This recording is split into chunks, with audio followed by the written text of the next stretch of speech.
हाँ जी दोस्तों, चेक कर सकते हो जो मेरे भरा रोज़ पूछते सी कि बल्दिया के ऑपरेशन किदों खत्म होने ने। भाइयों ने सारिਆਂ का यह जवाब है कि बारिश का दिन ने सारा दिन रात बारिश लगी रही तो बल्दिया की छुट्टी नहीं हुई है। चेक कर सकते हो सब्जी मंडी जोड़े सारे बने हुए सी शैड वगैरह थड़े दुकानदारियां सारियां रिमूव की जा रही ने।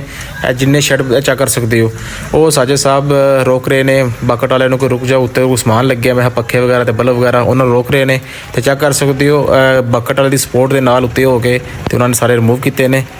चेक कर सकते हो दोबारा फिर स्टार्ट हो गया बकट वाला। तो चेक कर सकते हो सरकार की जगह से उन्हें हाली करानी सी, जो भी कराते हो चेक कर सकते हो करा रहे हैं। बार बार मैं हर वीडियो च ही कह रहा हूँ कि एहतियात जिन्नी होती है कर लो, क्योंकि यह जो ऑपरेशन रुकने वाले नहीं हैं। फिलहाल तो कोई आसार नज़र नहीं आ रहे। थोड़ी अखा के सामने रोज़ असी तो नवी तो नवी वीडियो बना के भेजते रहने कि तो आगाही होती रहे।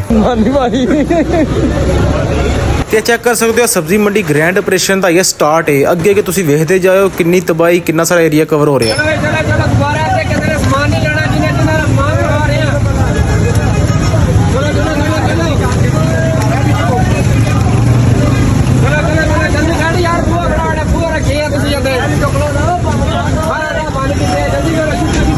तो चेक कर सकते हो बारिश की सूरत हाल आस्ता आस्ता तेज़ हो रही है। तो जरा एक मिनट का भी जो ना ब्रेक नहीं लिया गया, लगातार ये ऑपरेशन सारा दिन चलता रहा तेज़ बारिश भी। नैक्सट सारे ऑपरेशन की वीडियो तुम दिखाते थोड़े वक्फे बाद। अगर तुम टिकटॉक पे नंबर 170 फॉलो नहीं किया जल्दी फॉलो करो, इस वीडियो को शेयर करो, कमेंट अपनी राय का इजहार जरूर करो। मिल जाए अगली वीडियो। अल्लाह हाफिज़।